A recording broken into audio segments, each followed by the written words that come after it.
Hello guys, welcome to স্পটিভাস। তো guys, আজকে নিয়ে চলে এসেছি ইন্ডিয়া ভার্সেস বাংলাদেশ ম্যাচের রিভিউ নিয়ে। তো ম্যাচটা আমার প্রেডিকশন এই ক্ষেত্রেও এই ম্যাচেও মিলে গেছে। আর সব থেকে বড় কথা হচ্ছে এই ম্যাচটা সত্যি বলতে গেলে মানে ইন্ডিয়া ভার্সেস বাংলাদেশের ম্যাচ মানে চ্যাম্পিয়ন্স ট্রফি হিসাবে যথেষ্ট পারফেক্ট হয়েছে। কিন্তু একটা টাইমে মনে হচ্ছিল যে বাংলাদেশ জাস্ট মানে এমনি ফর্মালিটি অনুযায়ী খেলছিল যখন 35-5 হয়ে গেছিল। কিন্তু তারপর যখন জাকার আলী আর হৃদয়ের মধ্যে যে পার্টনারশিপটা হলো আর হৃদয়ের যে স্পোর্টসম্যান স্পিরিট মানে দুর্ধর্ষ, মানে হ্যাটস অফ, মানে 100 করেছে ল্যাংড়াতে ল্যাংড়াতে বলতে গেলে পুরো 20 রান, শেষের 20 রান হ্যাটস অফ হৃদয়, তো হৃদয়কে। আর জাকার আলীরও মানে হ্যাঁ ফার্স্ট বলেই ক্যাচ মিস হয়েছে, সেটা দিয়ে পরে তো আসছি। কিন্তু জাকার আলীও মানে যে পার্টনারশিপটা করেছে ওই পার্টনারশিপটা দুজনের মধ্যে না হলে মানে নো ডাউট ইন্ডিয়া মানে চোখ বন্ধ করে জেতা তো দূরের কথা, মানে প্রথম 10 ওভারেই খেলা শেষ করে দিতে পারতো এমন। কারণ এমনি রোহিত আর গিল মেরে খেলে স্টার্ট, যেরকম যত বড়ই টার্গেট হোক, পাটা পিচ হোক বা যেরকমই পিচ হোক, মেরে খেলার একটা অ্যাটেন্ড নেয়, সেখানে তো আরোই। আর তো প্রথমেই আসি, বাংলাদেশ টস জিতে ব্যাট নেয় আর ইন্ডিয়ার ক্যাপ্টেনও চেয়েছিল বোলিং। তো দুটো ক্যাপ্টেনই তাদের ইচ্ছা মতন যেটা চেয়েছিল টসে জিতে সেটাই করতে পেরেছে। এবার প্রথমে বাংলাদেশ ব্যাট করতে নেমে বাংলাদেশের হয়ে তানজিম হাসান আর হচ্ছে সৌম্য সরকার। তো তানজিম হাসান 25 বলে 25 করে, 4টে 4 মারে। অক্ষর প্যাটেল বলে কে এল রাহুলের হাতে ক্যাচ আউট হয়। সৌম্য সরকার 0 বলে 5 করে, কে এল রাহুল ক্যাচ ধরে, মোহাম্মদ শামি বল করেন। শান্ত 2 বলে 0 করে আউট হন। হর্ষিত রানার বলে বিরাট কোহলির হাতে ক্যাচ আউট হন। মেহেদী হাসান মিরাজ 10 বলে 5 করেন একটা চারের মাধ্যমে। মোহাম্মদ শামির বলে শুভমান গিলের হাতে স্লিপে আউট হন। তরিত হৃদয় মানে হ্যাটস অফ, তার 118 বলে 100 রান, 6টা 4 আর 2টো 6-এর মাধ্যমে। হর্ষিত রানার বলে মোহাম্মদ সামির হাতে ক্যাচ আউট হন। মানে তার কি মানে আমার কিছু বলার নেই, সে পুরো মাটিতে লুটোপুটি খাচ্ছিল, এক একটা রান নিচ্ছিল আর ফিজিও আসছিল, ইয়ে হচ্ছিল।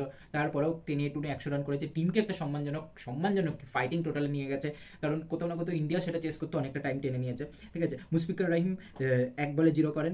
অক্ষর প্যাটেলের বলে কে এল রাহুল ক্যাচ ধরেন। আর জাকার আলী 114 বলে 68 করেন, 4টে 4-এর মাধ্যমে কোনো 6 মারেনি। মোহাম্মদ সামির বলে বিরাট কোহলির কাছে আউট হন। কিন্তু এখানে একটা কথা বলি, জাকার আলী এত বল খেলেছে ঠিকই, কিন্তু যদি মানে জাকার আলী অ্যাকচুয়ালি একটা অ্যাটাকিং ব্যাটসম্যান মানে ফিনিশার, সেই তার কোথাও না কোথাও তার 2-3টে ক্যাচ মিস, স্ট্যাম্পিং মিস যাই হোক হয়েছে। কিন্তু সত্যি কথা বলতে তার 114টা বল যদি না খেলতো, মানে তাও মানে তার অ্যাকচুয়ালি গেম যদি না ধরতো, খেলাটা না ধরতো, তাহলে ইন্ডিয়া নো ডাউট একতরফা জিততো। রাশিদ হোসেন, কারণ তারপরে মানে ওই মানে জাকার আলী আর তরির হৃদয়ের মধ্যে যে পার্টনারশিপটা হচ্ছে, ওর পরে একটা উইকেট পড়লেই তারপরে রাশিদ হোসেন আসছে, যে কিনা বোলিং অলরাউন্ডারও প্রপার বলা চলে না, হ্যাঁ ব্যাট করতে পারে কিন্তু প্রপার বোলিং অলরাউন্ডারও ধরায় চলে না। তো যাই হোক, রাশিদ হোসেন 12 বলে 18 করেন, একটা ঝোড়ো পারি খেলেন, 1টা 4 2টো 6-এর মাধ্যমে। হাসিদ রানার বলে হার্দিক পান্ডিয়ার হাতে ক্যাচ আউট হন। আর তানজিম হাসান সাকিব 4 বলে 0 করে, মোহাম্মদ শামি বোল্ড আউট করেন। তাসকিম আহমেদ 6 বলে 3 করেন, মোহাম্মদ সামির বলে শুভমান শ্রেয়াস আয়ারের হাতে ক্যাচ আউট হয়। মুস্তাফিজুর রহিম 2 বলে 0 করেন, নট আউট থাকেন। ঠিক আছে, এটা হচ্ছে বাংলাদেশের ব্যাটিং কার্ড, তারা 228 10 উইকেট হারিয়ে করেছেন। তো বোলিং কার্ড কিছুটা এরকম, মোহাম্মদ শামি 10 ওভারে 53 রান দিয়ে 5 উইকেট নেন, 5 উইকেট হল। মোহাম্মদ শামি হ্যাটস অফ, মানে তিনি আইসিসি ওয়ার্ল্ড কাপ খেলেন, ইঞ্জুরি হয়, আইসিসি ওয়ার্ল্ড কাপ খেলেন, 5 উইকেট হল নেয়, আবার ইঞ্জুরি হন, আবার আইসিসি টুর্নামেন্ট খেলেন, হচ্ছে 5 উইকেট প্লাস হ্যাট্রিক নেন, আবার ইঞ্জুরি হন, আবার আইসিসি ওয়ার্ল্ড কাপে আসেন, দিয়ে দেন হচ্ছে 2টো 5 উইকেট অল নেয়, দিয়ে আবার ইঞ্জুরি হন, আবার আইসিসি ওয়ার্ল্ড কাপে চ্যাম্পিয়ন্স ট্রফিতে আসেন, আর হচ্ছে 5 উইকেট, ফার্স্ট ম্যাচেই 5 উইকেট। এখনো মিনিমাম 2টো ম্যাচ আছে, আর যদি আর 2টোর মধ্যে একটাও যেত তাহলে তো সেমিফাইনালে যাওয়ার একটা রাস্তা হয়ে যাবে। তো সেখানেও আরেক একটা ম্যাচ বাড়তে পারে, সেমিফাইনাল জিতলে ফাইনাল, মানে মিনিমাম 2টো ম্যাচেও যদি আর একটা ম্যাচে 5 উইকেট অল হ্যাটস অফ। যাই হোক, হার্ষিত রানা আইসিসি টুর্নামেন্টের ডেবিউ, আর হার্ষিত রানার ডেবিউ মানে 3 উইকেট, তো 10 ওভারে 31 রান দিয়ে 3 উইকেট নেন। অক্ষর প্যাটেল 9 ওভারে 43 রান দিয়ে 2 উইকেট নেন। আর অক্ষর প্যাটেলের জন্য স্যাড, কারণ অক্ষর প্যাটেল একটা টাইমে হ্যাট্রিক চান্সে ছিল। আর সব থেকে বড় কথা, জাকার আলীর ব্যাটে এজ নিয়ে রোহিত শর্মার হাতে ক্যাচ যায় আর রোহিত শর্মা ক্যাচটা মিস করে। তো ক্যাপ্টেনের হাতে ক্যাচ যায়, মিস করে রোহিত শর্মা। তারপরে মানে গ্রাউন্ডের মধ্যে বাড়ি মারা, যেরকম ওয়ার্ল্ড কাপ জেতার পর মেরেছিল, সেটা আনন্দের ছিল, বাট এটা কষ্টের। যাই হোক, খারাপ লাগে, কারণ উইকেট মিস, ক্যাচ মিস সেটা আলাদা ব্যাপার, কিন্তু হ্যাট্রিক চান্স বারবার আসে না, তাও আবার আইসিসি চ্যাম্পিয়ন্স ট্রফিতে মাত্র একটাই হ্যাট্রিক হয়েছে। তো এই জন্যই ওটাই আরও গায়ে লাগছিল, গায়ে সব থেকে বেশি লাগার কারণ এটাই। যাই হোক, হার্দিক পান্ডিয়া মাত্র 4 ওভার করেন, 20 রান দেন, কোনো উইকেট পান না। জাদেজা 9 ওভারে 37 রান দেন, কোনো উইকেট পান না, কিন্তু ইকোনমিক্যাল বল করে। কুলদীপ যাদব 10 ওভারে 43 রান দেন, কোনো উইকেট পান না, তিনিও ইকোনমিক্যাল বল করে। তো বাংলাদেশের এই বিধ্বস্ত ব্যাটিংয়ের উইকেটের পতন এরকম। সৌম্য সরকার ফার্স্ট উইকেটে আউট হন, 1 রান করে। সেকেন্ড উইকেট শান্ত 2 রানে পড়ে। মিরাজ থার্ড উইকেট 26 রানে পড়ে। তানজিব হাসান 4 নম্বর উইকেট 35 রানে পড়েন। তারপরেই 35 রানেই 5th উইকেট পড়ে মুশফিকুর রহিমের। তারপর 6 নম্বরের উইকেট একটা বড় পার্টনারশিপ হয়, জাকির আলী আউট হন 189 রানে যখন বাংলাদেশের স্কোর। তারপর রাশিদ একটা ম্যাক্সিমাইজ করে যে কিনা তখন, তারপর 7 নম্বর উইকেট 214 রানে পড়েন। আর সাকিব তানজিবের উইকেট 8 নম্বর হিসাবে 215 রানে পড়ে। আর লাস্ট 9 নম্বর উইকেট 228 রানে তাসকিন আউট হন, আর 228 রানে শেষ উইকেট তরিদ হৃদয় আউট হন। তো এটা 10 উইকেটের পতন ছিল। সে পার্টনারশিপ কাইন্ড অফ এরকম ছিল। তো ফার্স্ট উইকেটের জন্য সৌম্য সরকার আর হচ্ছে তানজিবের মধ্যে 6 বলে 1 রান হয়। তারপর তানজিব আর শান্তর মধ্যে 4 বলে 1 রানের পার্টনারশিপ হয় সেকেন্ড উইকেটের জন্য। থার্ড উইকেটের জন্য তানজিব আর হচ্ছে মিরাজের মধ্যে 28 বলে 24 রানের একটা পার্টনারশিপ হয়। তারপর তানজিব আর হৃদয়ের মধ্যে 12 বলে 9 রানের একটা পার্টনারশিপ হয়। ফিফথ উইকেটে হৃদয় আর রাহিমের মধ্যে 1 বলে 0 রানের একটা পার্টনারশিপ হয়। আর সিক্সথ উইকেট যেটা হচ্ছে মেইন উইকেট, যার ফলে বাংলাদেশ 228 অব্দি পৌঁছেছিল বা সম্মানজনক একটা টোটাল বা ফাইট, মানে একটা কিছু ফাইট করার মতন টোটাল, সেটা হচ্ছে 6 উইকেটের রানে হয়। কারণ 206 বলে 154 রান করার। আর সব থেকে বড় কথা, এরপর একটা উইকেট পড়লে সে মানে রেকেট নাইট ব্যাটসম্যান হিসেবে কেউ ছিল, মানে রাশিদ বললাম যে ও ব্যাট করতে পারে কিন্তু তাও বোলিং অলরাউন্ডারও বলা চলে না। যাই হোক, তো 7th উইকেটে রাশিদ আর হৃদয়ের মধ্যে 17 বলে 25 রানের পার্টনারশিপ হয়। আর 8 উইকেটে হৃদয় আর তানজিমের মধ্যে 5 বলে 1 রানের পার্টনারশিপ হয়। আর 9th উইকেটে হৃদয় আর তাসকিনের মধ্যে 14 বলে 13 রানের পার্টনারশিপ হয়। আর লাস্ট উইকেটে হৃদয় আর রহমান এর মধ্যে 6 বলে 0 রানের পার্টনারশিপ হয়। তো এটা বাংলাদেশের পার্টনারশিপ বলতে গেলে একটা 154 রান, বাদ বাকি দুটো 25 আর 24 রান, বাদ বাকি একটা 23 রান যেটা ডবল ডিজিটে গেছে, আর একটা 9 রান, মানে কোনো পার্টনারশিপই সেই হিসাবে হয়নি ওই বড় পার্টনারশিপটা ছাড়া। তো এরপর সেকেন্ড ইনিংসে আসি।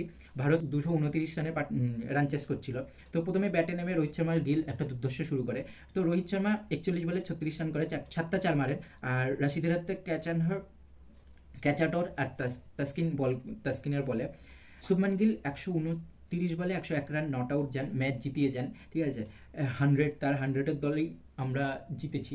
তো যাই হোক, 9টা 4 মারেন আর 2টো 6 মারেন, নট আউট থাকেন। বিরাট কোহলি 38 বলে 22 রান করেন, একটা 4 মারেন, কোনো 6 মারেন না। আসিফ হোসেনের বলে সৌম্য সরকারের হাতে ক্যাচ আউট হন। শ্রেয়াস আইয়ার 17 বলে 15 করেন, 2টো 4-এর মাধ্যমে। রহমানের বলে শান্তর হাতে ক্যাচ আউট হন। অক্ষর প্যাটেল কটাল বল আউট হন রশিদের হাতে, 12 বলে 8 রান করেন, একটা 4 মারেন। আর কে এল রাহুল একটা সুযোগ পান, জাকির আলী ক্যাচ মিস করে দেয়, কিন্তু 47 বলে 41 রান করেন, 2টো 6 মারেন, একটা 4 মারেন। আর কোথাও না কোথাও তখন একটু চাপ চলে এসেছিল, যদি আর একটা দুটো উইকেট পড়তো তো কোথাও না কোথাও একটু, মানে অক্ষর প্যাটেলের উইকেটের পরের বার একটু মানে কাইন্ড অফ একটু হলেও, মানে খুব সীমিত কিন্তু মানে চাপ ইন্ডিয়ার উপর এসেছিল। আর সবথেকে বড় কথা, আর একটা দুটো উইকেট পড়লে হয়তো সেই চাপটা বাড়তো। তো যাই হোক, বাংলাদেশের বলিং কাট কাইন্ড অফ এরকম। তাসকিন আহমেদ 9 ওভারে 36 রান দিয়ে 1 উইকেট নেন। মুস্তাফিজুর রহিম 9 ওভারে 62 রান দিয়ে 1 উইকেট নেন। তানজিম হাসান সাকিব 8.3 ওভারে 58 রান দিয়ে একটা উইকেট পান না। মেহেদী হাসান মিরাজ 10 ওভারে 37 রান দেন, কোনো উইকেট পান না। আর রাশিদ হোসেন 10 ওভারে 38 রান দেন, 2টো উইকেট পান। তো সেই স্পিনাররা ইকোনমিক্যাল বল করেছে, তাসকিনও ইকোনমিক্যাল বল করেছে, কিন্তু রহমান আর সাকিব মিলে মার খেয়েছে। যাই হোক, তো রোহিত শর্মা ফার্স্ট উইকেট হিসেবে আউট হন, 69 রানে ফার্স্ট উইকেট পড়ে। তারপর বিরাট কোহলি 112 রানে সেকেন্ড উইকেট পড়ে। তো থার্ড উইকেট হিসাবে শ্রেয়াস আইয়ার 133 রানে পড়েন। আর অক্ষর প্যাটেল 134 রানে যখন আউট হন, 4th উইকেট হিসাবে আউট হন। তো ফার্স্ট উইকেটের জন্য পার্টনারশিপ রোহিত শর্মা আর গিলের মধ্যে 59 বলে 69 রান করেন। সেকেন্ড উইকেট গিল আর বিরাট কোহলির মধ্যে 43 রানের হয় আর 77 বলে। থার্ড উইকেট গিল আর শ্রেয়াস আইয়ারের মধ্যে 21 রানের হয় 30 বলে। আর তারপর ফোর্থ উইকেট হচ্ছে শুভমান গিল আর অক্ষর প্যাটেলের মধ্যে 15 বলে 11 রানের হয়। আর লাস্ট যেটা নট আউট ছিল আর ম্যাচ জিতে এসেছে, সেটা হচ্ছে শুভমান গিল আর কে এল রাহুলের মধ্যে 87 রানের পার্টনারশিপ হয় 98 বলে। তো বলতে গেলে ওভারঅল ম্যাচ ইন্ডিয়া ওয়ান সাইডই জিতেছে। বলতে গেলে ওদের মিরাজ আর রাশিদ আর তাসকিন ভালো মোটামুটি বল করেছে ইকোনমিক্যাল আর উইকেট টেকিং এর দিকে। আর ব্যাটিং তরিদ হৃদয় আর জাকির আলী যা করেছে, তাছাড়া তানজিব হোসেন আর হচ্ছে রাশিদ, ওরা দুইজন যা একটু ম্যাক্সিমাইজ করেছে, তাছাড়া কেউ ব্যাটিংয়ে ছিল না। আর ইন্ডিয়ার হয়ে রোহিত শর্মা ভালো স্টার্ট করেছে, শুভমান গিল 100 নট আউটে ম্যাচ বার করে এনেছে। সে রান পাইনি ঠিক আছে, বাট আগের 3টে ম্যাচে ভালো রান করেছে ইংল্যান্ডের বিরুদ্ধে। আর বিরাট কোহলি নিয়ে একটা কথা, যে বিরাট কোহলি 10 নম্বর বলে গিয়ে ফার্স্ট রান করেন। তো বিরাট কোহলি কোথাও না কোথাও একটু জানি না স্ট্রাগল করছিল, না মিডিল অফ দ্য ব্যাটের চেষ্টা করছিল, না প্রপার ঠিকঠাক ধরে খেলার চেষ্টা করছিল, নট আউট গিয়ে মানে চেস করার, যেটা চেস মাস্টার বলা হয়। তো আমরা শুভমান গিল হিসেবে নতুন একটা চেস মাস্টার পেয়েছি আবার নিউ চেস মাস্টার প্রিন্স, আগে কিং ছিল এখন প্রিন্স হয়েছে। তো চেঞ্জ, পরিবর্তন সময়ের নিয়ম, তো ওটা একটা ব্যাপার। আর মানে পরবর্তী ম্যাচ পাকিস্তানের সাথে, যেটা কিনা খুব বড় ভাইটাল ম্যাচ। আর সবথেকে বড় কথা যে আমার প্রেডিকশনও মিলেছে, যে বলেছিলাম 5-6 উইকেটে জেতার চান্স আছে, তো তাই হয়েছে। রাহুল রান পেয়েছে, এটা একটা প্লাস পয়েন্ট। আর ইন্ডিয়ার বোলিং সবাই ভালো করেছে, কেউ কেউ উইকেট না পেলেও ইকোনমিক্যাল বোলিং করেছে। তো যদি এরকমভাবে টিম গেম খেলে, তো আই থিঙ্ক নো ডাউট নকআউটে যাবে, আর আশা করি চ্যাম্পিয়ন্স ট্রফিটা জিতবো।